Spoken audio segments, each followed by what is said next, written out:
and start with a story. So January 2017, the regional leadership team of Westfield Mall called an emergency team meeting. The reason for this call, the reason for the emergency team meeting is that tenants on the 4th floor of their downtown San Francisco City Center Mall were moving out. As they dug into the data and started talking with the tenants, one of the things that they discovered is that despite the fact that the 4th floor boasted panoramic views of the city and had beautiful fresco ceilings painted to boot, yet tenants were moving out because very few customers were actually coming to the 4th floor of the mall. And they couldn't afford to continue renting there. And so the management team of Westfield convened a meeting to address this looming crisis. And the question of the meeting is effectively, how do we drive customer foot traffic to the 4th floor? They called in the brightest minds from marketing and real estate operations and legal and compliance, and they put all their cognitive effort on this challenge. How do we drive traffic to the 4th floor? Otherwise, we're not going to have the kind of rent revenues we need. And in a downtown urban city center, we can't afford to have tenants moving out of such a premier real estate. So I think Perry's posted in the chat there questions. What would you put on the 4th floor? And this team engaged in a rigorous brainstorm. Most research suggests that many brainstorms never exceed 2 ideas in total output. Yeah, and you can imagine. You just broke through. Awesome. We just got more than 2. Is that what you're saying? Yeah, yeah. All kinds, live music, food courts, signage. An M&M stop. Oh, wood-fired hot tub spa center. Signals, I love it. Crypto. A surprise daily. That's a good idea. There's so many good ideas. Scavenger hunt, free drinks, puppy cuddling. There we go. Outlets, loads of ideas. I wish you were on the team for puppy cuddling. Puppy cuddling. Conversion ideas. All right, so suffice it to say, this brainstorm that we just engaged in 10 minutes probably explored, I would say undoubtedly explored a much broader and more radical territory than the territory the Westfield team explored. And if you think about why, it makes a lot of sense, right? They're concerned with implementability. They're concerned with feasibility. They're concerned with addressing the problem quickly and doing something that's in their wheelhouse, right? And so even the breadth of their divergence was probably constrained somewhat. But one of the ideas that rose to the surface, and an idea, or that rose to the top of the heap, so to speak, and an idea that we thought wasn't that bad, was the idea of putting a beer garden in the 4th floor. And as the team heard that idea, and as they started kind of spitballing what it could look like, everybody got intoxicated or entranced with this idea of a bunch of Silicon Valley startup founders, ascending the 4th floor like Greek gods at Mount Olympus, sipping ambrosia, looking over the cityscape views, and everybody started feeling a little intoxicated at the possibilities. But the question still persists. How do we know if this is a good idea? We have an idea, and we can speak about, and we already have to some degree in the former talks, the kind of volume required to get to a good idea and the kind of divergence needed to get to a good idea. But assuming you get any idea, the question still remains, should we invest resources in this particular direction? And how do we know whether we should invest resources in this particular direction? The team at Westfield had to answer this question first. And so what they did is they sent an army of interns and employees to the 1st floor where there was already a food court. And they interviewed people, and they had clipboards in hand, and they started asking people, if we, Mount Olympus, picture this, we got a vision, we have a dream. If we put a beer garden on the 4th floor, would you come? Would you check it out? And they talked to not just a few people, they talked to 1,000 people. These are actual human beings who visit this exact location. And they talked to a lot of them. And you know what the response was? It was, you may not be surprised to discover this, it was overwhelmingly positive. Over 80% of people who they surveyed said, if you build it, we will come, so to speak. That'd be amazing. I'd love to view the cityscape with a, frothy IPA in hand. It sounds amazing, right? And so armed with this trove of data and enthusiastic also about the possibilities, the idea and how it appealed to them individually and how imminently implementable it was. It drew upon existing capabilities and resources, et cetera. The Westfield team charged ahead with building out a pretty beautiful 4th floor beer garden. It took a few months, obviously, but once they built it out, the executive team that had commissioned the effort enthusiastically awaited the results. And when they finally got the data back, they found out less than they expected visited. About 10 people visited, but surely that's 10 people a day, right? As they discovered, it was actually 10 people total over more than a month had ascended the Mount Olympus, so to speak, to visit the beer garden. And they were devastated. They invested a great deal of energy and resources and their hope in this idea, actually. And we see that happen a lot. Many times, an idea is implemented, and if the data doesn't bear out, the team's okay with it. But the problem often is, that was our billion-dollar idea. That was our good idea. And we invested a lot of money in expecting it to work.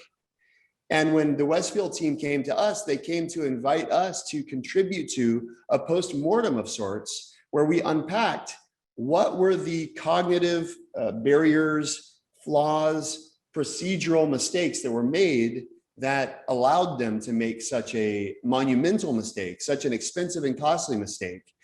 And what could they do?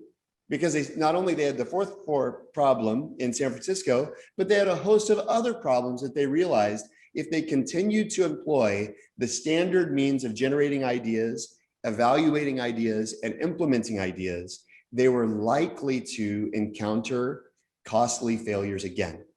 So they came to us with this question: what do we do differently? And that's what brings us to the subject at hand in this 3rd Masters of Creativity talk. Oh.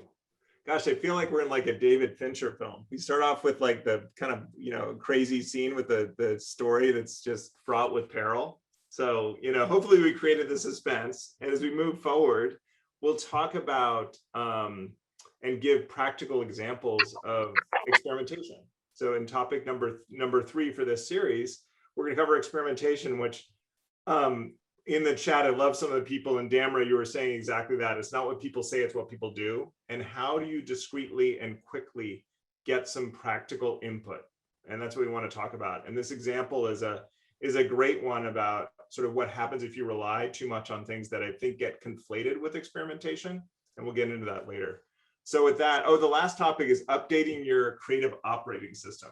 That's what it's gonna be. This is very much like us writing these chapters that kind of we're figuring out on the fly. So we don't know exactly what's in that talk, but you will be the first to know if you come on the 29th. With that, we've got a rubric for today, a little structure. So we're going to talk about the why, the what, the when, the which, and the how of experimentation, and ask you for some. We're watching the clock here. We're going to ask you for some questions a little way along, so we can also spend a little bit of time making sure we connect this content with the practical questions you have. So we want to dive into the why first. And as we've already described, the why primarily for experimentation is because failure is expensive, or to say it differently, normal failures are expensive. And this isn't a new phenomenon. It was experienced with Westfield. It's been experienced recently with Intel and their $750 billion failure with their video conferencing product. But it's an age-old problem. It dates back a long way. But one of our favorite stories actually comes from some of the early days in Bell Labs. I don't know if anybody's familiar with this product. It's called the Picture Phone. And it was debuted at the World's Fair in 1964. And it actually enabled users of the device to see one another. It's like FaceTime, but 50 years ago. And Bell Labs pioneered this product and used the World's Fair as an unveiling moment for it. They were so enthusiastic about people's response at the World's Fair. They did some surveys. They asked people what they thought and whether they would buy it, similar to what we heard with Westfield. And the response was so overwhelmingly positive that Jim Fisk, who's the president of Bell Labs at the time, made a statement that he said, there are naysayers out there, but just like people naysayed Alexander Graham Bell when he invented the telephone, which had become obviously a phenomenal success, those same criticisms are going to seem like the criticisms of the phone in the future. Within just a couple of years, they had to confess that they had less than 100 units in operation around the United States, and all of the enthusiasm and demand that they had projected at the World's Fair didn't really materialize.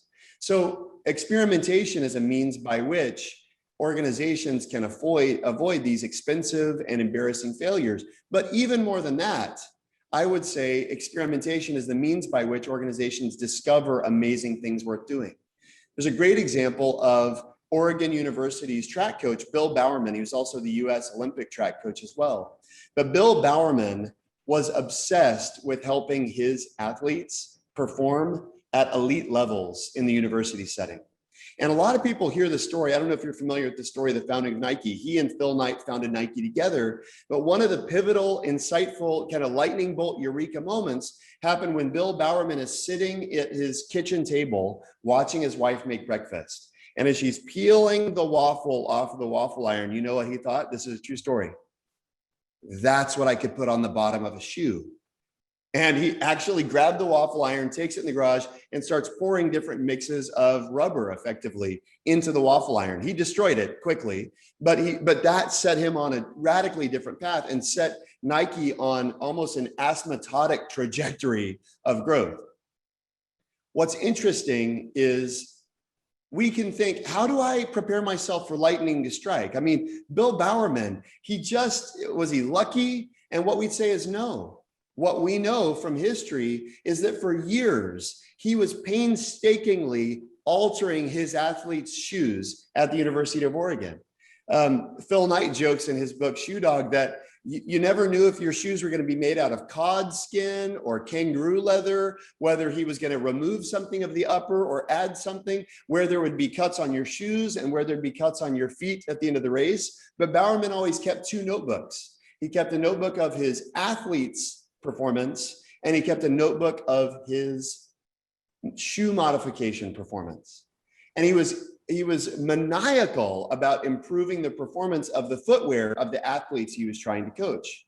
And so that's actually, it's that mode of experimentation and focus on experimentation that actually prepared Bill Bowerman to receive the inspiration of the waffle iron in that moment. And it's not magic, and it's not a fluke that inspiration strikes people like that. We like to say inspiration strikes the wood shop.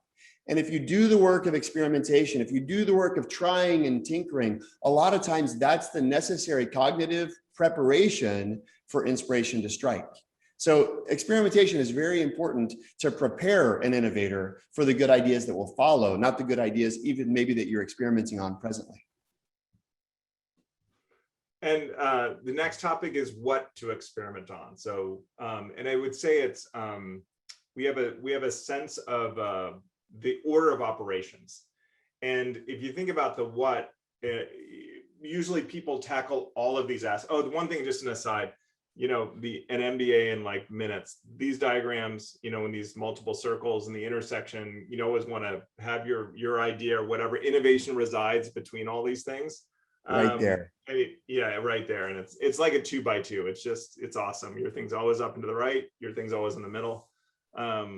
Anyway, putting these three things together, in this case, you could have other aspects, but for sake of argument, it's feasibility, viability, and desirability. And a lot of times teams or individuals approach experiments with, oh, I want to do the whole thing at once. If I have an idea, I got to test the whole idea. In the case of Westfield, they got this idea for a beer garden. How do I test the entire idea and concept of a beer garden?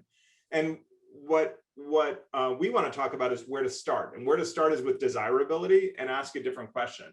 If it is feasible, if it is viable as a business, viability means could it actually make money? Could it actually work economically, whether for profit or non-profit? Is it actually going to get people to come?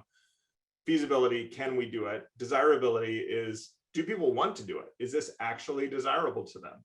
And we think asking the question, would it matter if I put all the effort into building this thing? Would people care? Would they come?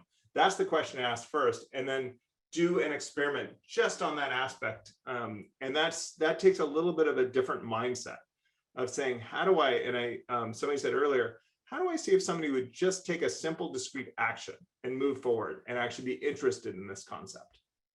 So we'll tell a very, very brief story here.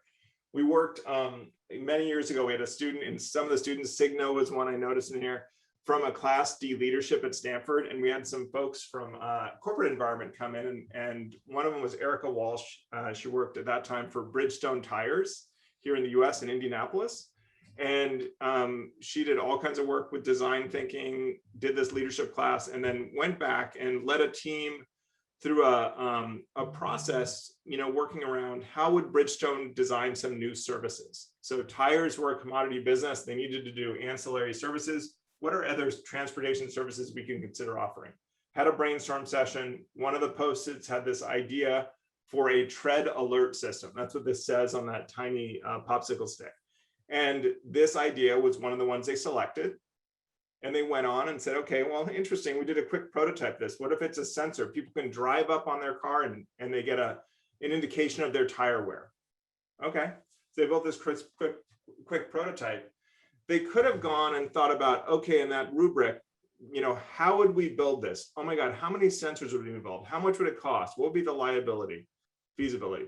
Viability, do people pay for it? Do our dealers buy the machine from us? Is there a licensing? Like, how do we make it viable for us? Instead, they started with that desirability piece and said, would people take action? Would people be interested in this at all? Let's figure out if it has any value to the end consumer. And see, therefore, we'd have some conviction to go forward, some conviction to spend more time on it, which to me is the primary purpose of experimentation. So they went out and that evening bought a bunch of bath mats from Target. So they spent about $14. This is a true story. It's $14. They have the receipt still on bath mats. Luckily, they're a tire company, so they had some tire chocks, these things that people could drive up and bump up against. And they made a sign just with Sharpies and pen and said, hey, Bridgestone tread alert system available today. They went to a local mall near their office in Indianapolis and had an individual from the team put some text messages into their phone and basically had people, they tracked how many people just drove by and didn't pay attention to the sign, how many people were willing to pull in. The individual there in the picture went up and said, hey, this is this new tread alert system.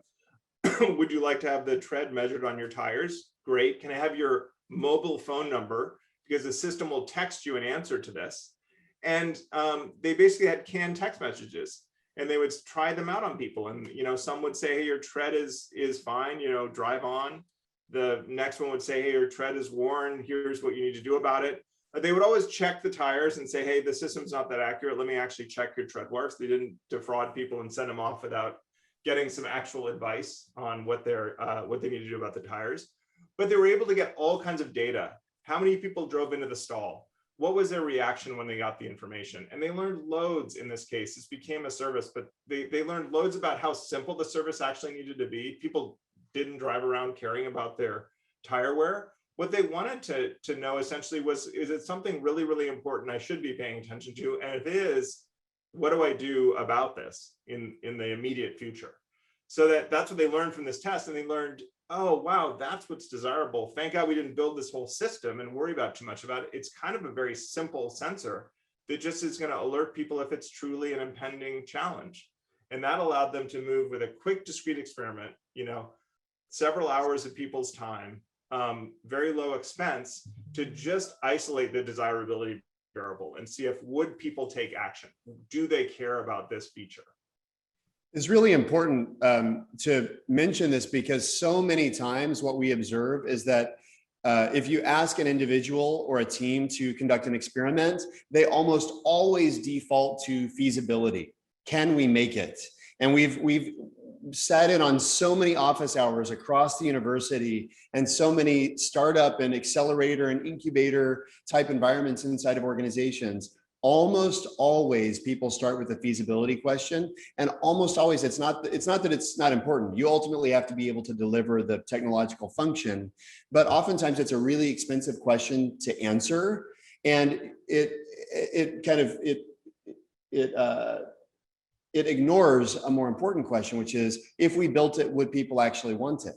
And if we grow in conviction, wow, people really want this, by all means, let's deploy the resources needed to figure out, in the Bridgestone example, measuring down to the nanometer is actually really important, but it's only if the function is desirable in the user's life. So the other aspect of experimentation, Perry, I think you were going to mention, was this question of when to experiment.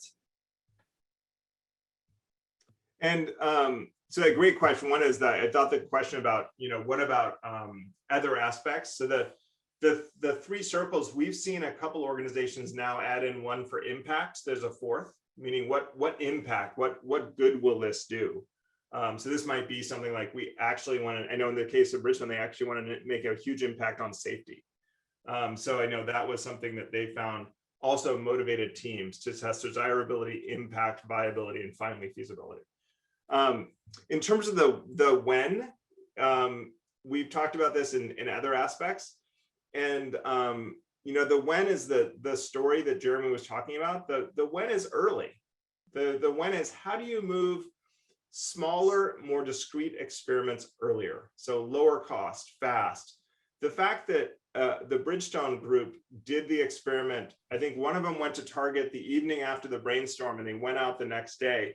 That's the kind of fast cycle. And I'm sure that we actually should have checked with Erica. I'm sure they tested a lot of things that day with the same level of fidelity. So they found really simple ways to discreetly test these things, and they did them early. So the thing that's maybe obvious is, and I'm sure people have been I've been in organizations, maybe a lot of you have, where you wait and launch.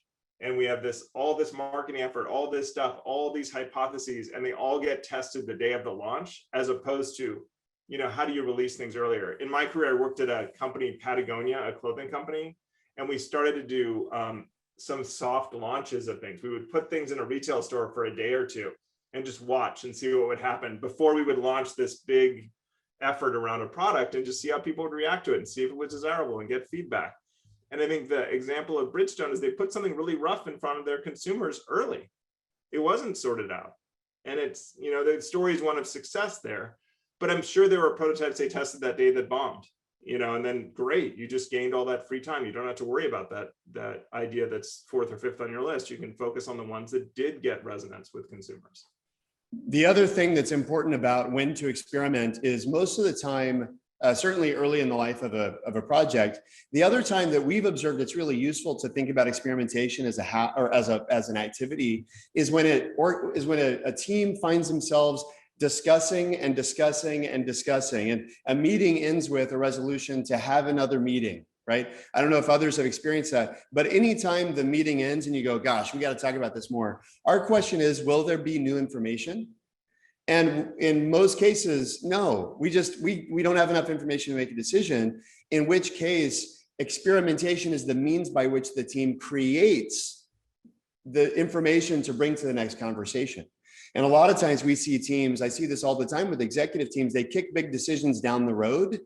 And what I would say is, if you're going to kick a decision down the road, at least commission a set of experiments so that you have new information when you get to that spot down the road. So the other thing we want to say is which Signo, your son is precious, by the way. Hi. So the other thing I want to talk about is which of our ideas should we be experimenting on? There are lots of ideas that teams are coming up with, but then experiments take a little bit more time. And how do you know which experiment you should, which concept or idea you should choose to commission experiments behind? And one of the things that we have observed is organizations get incredibly detailed and complex around selecting ideas. They have EBITDA matrices, and they have NPV calculations. They have value against capabilities. There's all sorts of great ways to do it. Very simply, though, our belief is you should only experiment with something if you're excited to know the outcome. We call this trusting your aha-meter, so to speak. You have this internal sense. If you're not excited about the possibility of something new in the world, by all means, don't experiment with it. And we find many teams fail because of the lack of that initial spark that they need to actually endure the uncertainty and the ambiguity and the misdirections that accompany an experimental approach. And so our position is you should have a sense of excitement and wonder and possibility. If you feel that way about an idea, then say, okay, let's focus on the desirability of that idea. A lot of times we see in tech organizations out here, especially, teams get excited about the possibility of a new technology. Think Google Glass, think the Segway, and they don't really think about desirability. So even if you're excited about a technology, think deliberately as a team about how do we test the desirability of this new idea. But if you're not excited about it, don't bother with anything else, because there's any robust creative practice. The problem is actually about the volume of ideas. It's not about, we don't have any more good ones. It's about which ones do we resource and which ones do we focus on. And our hunch is if your team's not excited, keep moving down the funnel. So we want to talk for a moment, getting back to the Westfield example. What could Westfield have done to experiment? Given what limited equipping we've given, just drop in chat ideas you have for what experiment could they have done.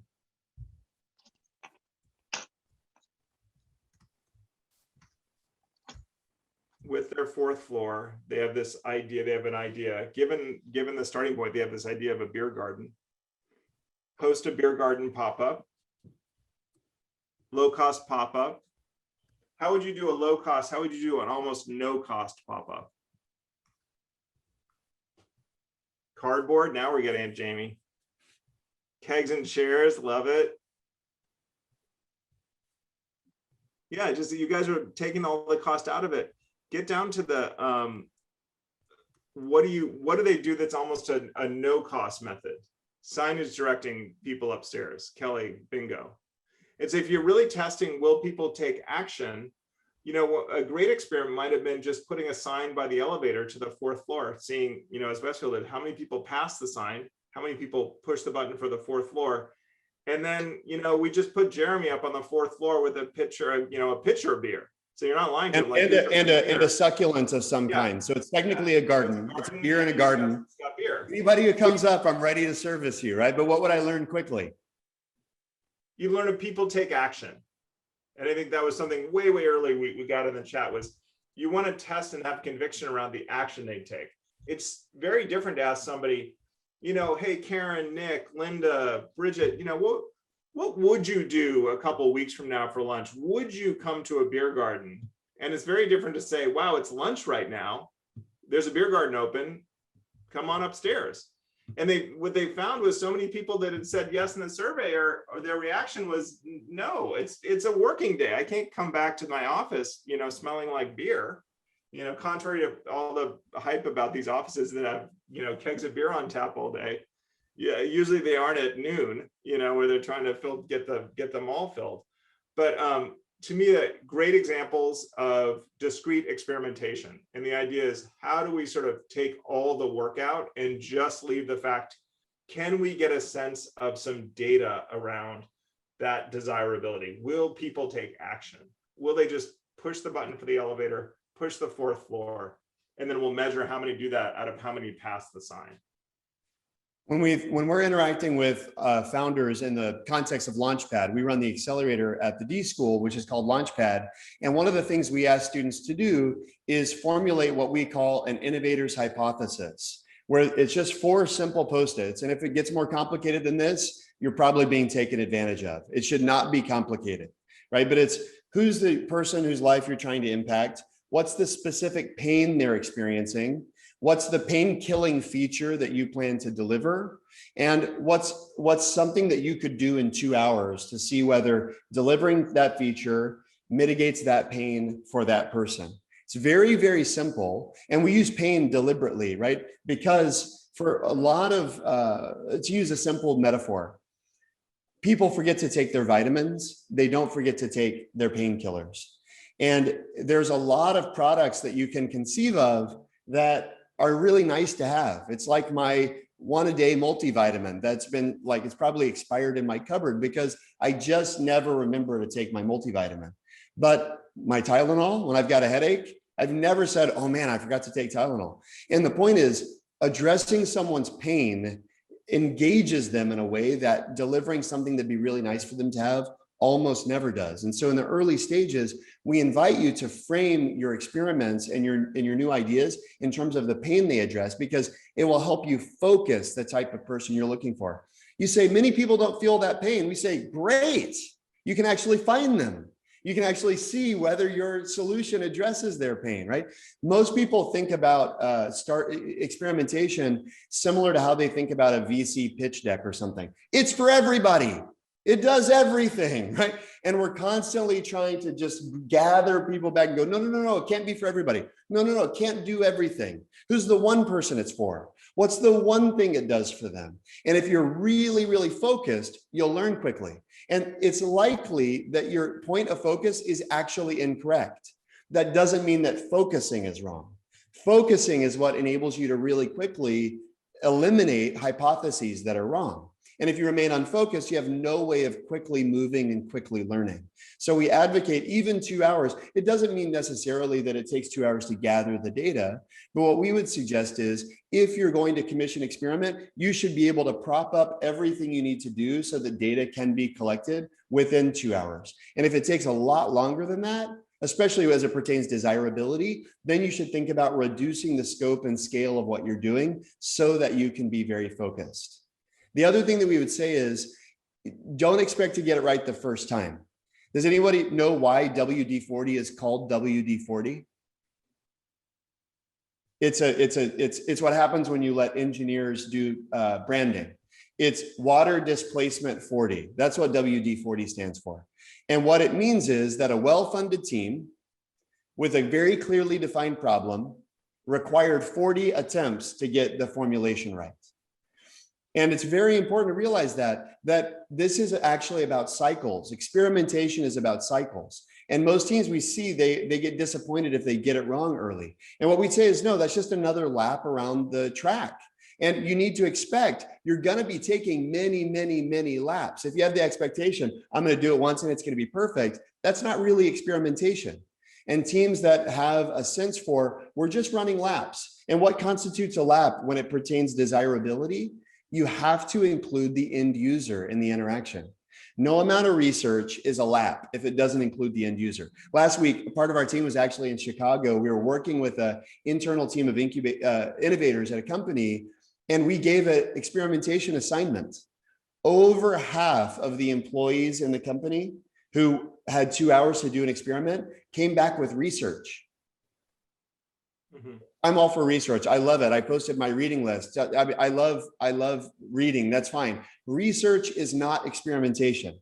And it's important, we can value both of them, but to recognize when we are advocating for an experimental approach to data creation, we're not advocating a research approach to data discovery.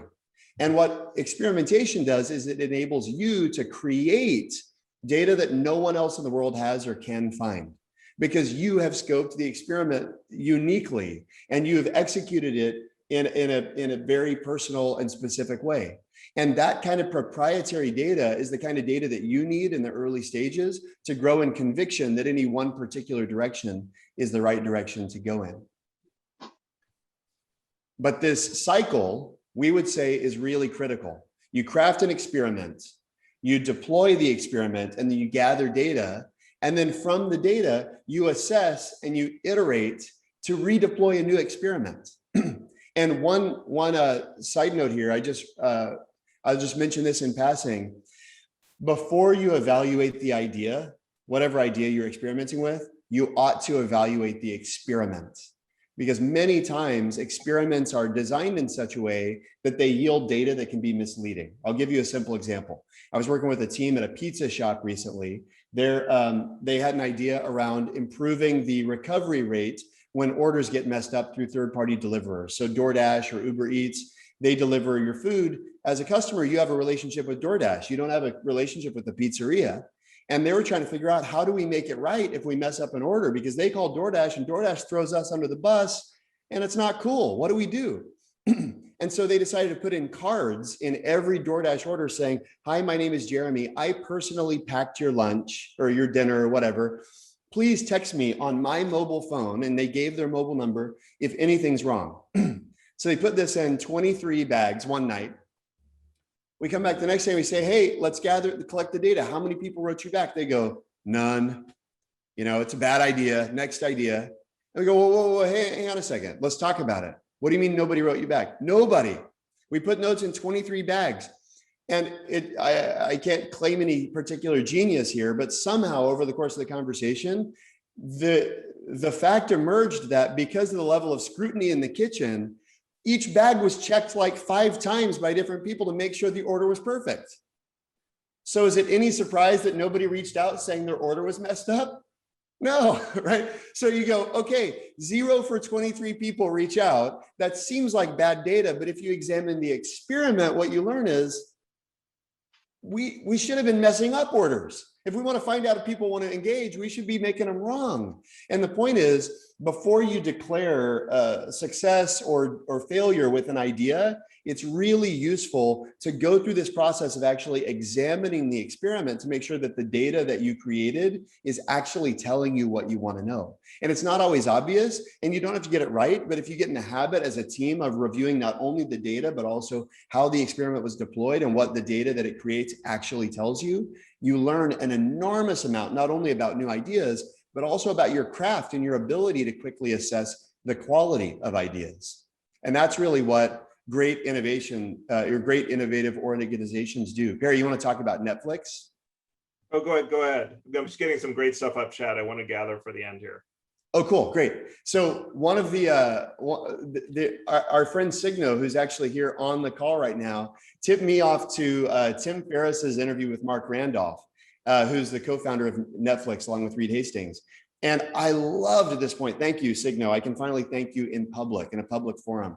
And we'll leave this in the YouTube recording as well. So your contribution will be preserved for posterity. But what Mark Randolph talked about is fascinating, is they had to build a system to really quickly test lots of bad ideas. He has a belief there's no such thing as a good idea. And in the early days, they tested things like customized shampoo, for different hair types. So they had a team of chemists, no kidding, and customized dog food for different geographies and activity levels. They were trying all sorts of stuff. But the point is, they really mastered an experimentation cycle where he said early on, it took us 2 weeks to deploy an experiment. And we'd make it beautiful and it would all be perfect. But then it took us 2 weeks to learn we had a bad idea. So he said, then Reed and I said, okay, can we get it down to a week where we learn if we have a good idea in just a week? And then we got it down to every other day. Then we got it down to every day. And he said, now we're deploying 4 or 5 experiments a day. But the point is, this experimentation capacity and capability is actually a key differentiator. And when it comes down to how to experiment, one thing is, how do I learn if I have a good idea? Because I really like this idea and I really want to launch it. That's great. But don't be so idea fixated that you miss what's really important to us, which is around a capability, developing the ability to learn on a repeated basis, whether the ideas that are coming to you are worth pursuing. So anyway, that's the what, why, when, which, how, who, etc. We want to start to address some of the questions that are in chat. Our hope was to create a little bit of space here, and we got about 10 minutes left. So I'm going to skip the remainder of the slides so that we can get to questions. Perry, do you have a few queued up? Yeah. I thought, Bernice, thanks for clarifying on the question you asked, because it's a terrific one about if you're working with a team or leadership and you have conviction, I want to test around desirability, like let's figure out if people would want this idea, and there's not a lot of uptake on that. I think one of the diagnoses we've had in teams or organizations is a lot of times teams are approaching a problem with the preconceived concept, this is what we do. So an example just recently came to mind as in a couple days ago. We had out of that program Launchpad, we've mentioned a little bit, the accelerator, and we have a few founders. Krish, I saw you in here, who's a this year founder. We have one of the founders from Launchpad 2 or 3 or 4, so maybe like 7 or 8 years ago, started a company Fellow, which is a coffee equipment company. So you maybe have seen their stuff. It's super nice equipment, and they've been really, really successful. And they make coffee making equipment for people that really care about their flavor, care about making a great cup of coffee, and that's what they do. So as they've started paying attention to their customers and getting a lot bigger, they certainly sort of have the category map, like we need to do something for espresso, we need to do something for a French press, we need to, you know, so they've got the categories and we want to improve on these. But as they talk to their customers, they were learning a lot about a lot of interesting desirability input around what type of coffee to buy, you know, and what are the differences and how do I, you know, sort of figure out how to navigate all this. And they, you know, it's hard to get a company to take a look at something that's not their core competency. It doesn't involve bill of materials. It doesn't involve, you know, getting a design done, marketing it, fitting it on the website. And they decided to do this quick test, which is they put together an SMS-based, a text-based service that would basically allow people to experience some new types of coffees really quickly if they wanted to, with really clear opportunities to do so. And I know they're just doing this kind of out of the office with people packing up coffees that they run out and grab from local suppliers, and seeing if there's an uptake, seeing what people do with it, seeing if this is an opportunity for maybe a very different kind of a service or subscription kind of a business that's not at all like what they have. And it's hard to sustain that. It's hard to keep it going. And what I love, Bernice, is you're doing an experiment initially. And if the data comes in that this is actually a need we found, it's an opportunity to make a difference for these people and deliver maybe a different kind of service.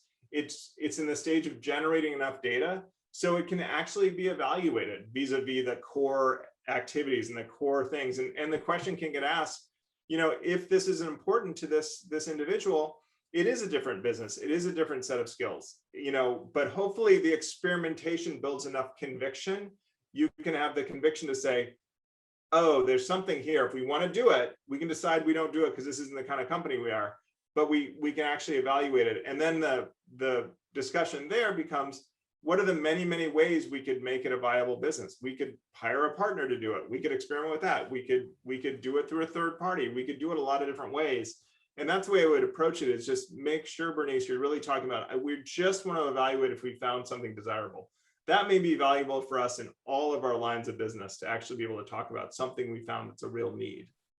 And the other one I thought was interesting, way early on, Karen, you asked a question. I realized we're giving all the examples actually are external facing, that it's this external consumer, and it's, wow, it's really easy at a mall to put stuff in front of consumers because they just are surrounding us, right? If you're the fellow equipment company, you've got loads of people on your website every day, so you can do a little ad for this new service and see who clicks on it. We have loads of examples of internal experimentation though. One that comes to mind was a student a year ago. Phil is on the call with ASI. It was a student in ASI who had an internally facing job, and he figured out that he would put together these bigger meetings, as I recall, and then its attendance wouldn't be good. He couldn't figure out what was going on with getting these particular meetings that were really important to get people together to get through this, whatever content it was. And he started doing simple experimentation around subject lines. He would take 20 of the people and send this subject line, 20 with this subject line, and see how many responded and showed up. And he got a clear sense of, oh, how I'm actually framing up the opportunity to be at this meeting and what people can get out of it is wrong. So he began to do that. And then he did the same thing with different agendas. He would put different agendas out. So a good example of, you can use these tools if you think about desirability as your company or organization as a marketplace, and employees as if they're consumers.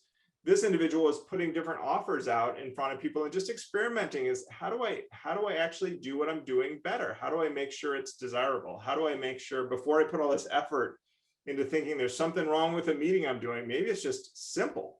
How do I get everybody to attend the first 5 minutes? And then I'll see from there, how do I make it more compelling? I've been trying to just have a little comedic relief while you're or comedian relief. I don't know. Steve Martin is a hero, of course. And one of the things that dawned on me in our research process was, wow, comedians are innovators. They're dealing with ideas. They're experimenting rapidly. Jerry Seinfeld talks about keeping his legal pad. Every morning he's writing down material. He's testing it in clubs, etc. And Steve Martin, you can see here, his career began by some enlightened experimentation and new ideas dawned upon him. He was sustained even as he deployed shows for the Kiwanis clubs and Cub Scouts. He was maniacal about gathering feedback and data. And then at the end, at the very height of his fame, he quit because he didn't have the ability to experiment and try new things, and it ended up kind of suffocating him. Which is to say, experimentation is important for inspiration. It's important to sustain an effort, and without it, no humor, at least. I don't know about other things. One point that we want to mention as we conclude the talk today is, and you can do this, there's a simple activity on the New York Times website. There's the link. I may be able to grab this link. Let me see if I can do that. Can I, one more, I'm going to break in one thing. Chris, thank you. You made a really good comment. How do you know an idea is worth continuously experimenting on or tweaking versus experimenting with a new idea? So one thing I think, and Jeremy, this is something maybe we need to talk about, experiments don't exist in like a bubble on their own. And I think the stories we tell give maybe the impression there was a single experiment. Erica Walsh experimented with many, as in like probably a dozen different concepts. And the data is comparative. So you're able, if you start thinking about doing portfolios of experiments, you begin to see, wow, we can really compare the data. Chris has a really cool startup, and a plug for Chris. If you happen to be a product manager out there, Chris, I've taught you many times, you got to get more users. So here's your chance. While I'm talking, you can recruit for another 30 seconds. But Chris is recruiting product managers, but he's doing all kinds of different experiments with them. And then he can compare the experiments across each other and see what's the conversion of this? How many people use this? And you begin to see the data relative. So that's a great point about experimentation. I think that if you're generating brand new data in this area around this particular need, it's great to have multiple experiments, because then you can see which ones are rising to the top. We have a friend of ours at a company, Pre-Hype. There's a case about really cool. They pioneered these methods using digital tools years and years ago, and they call it signal mining. If you look across it, you can see things sort of begin to pop to get much more engagement around the desirability. Thanks everybody for joining us today. We look forward to remaining in touch, getting your feedback, and continuing on this learning journey together.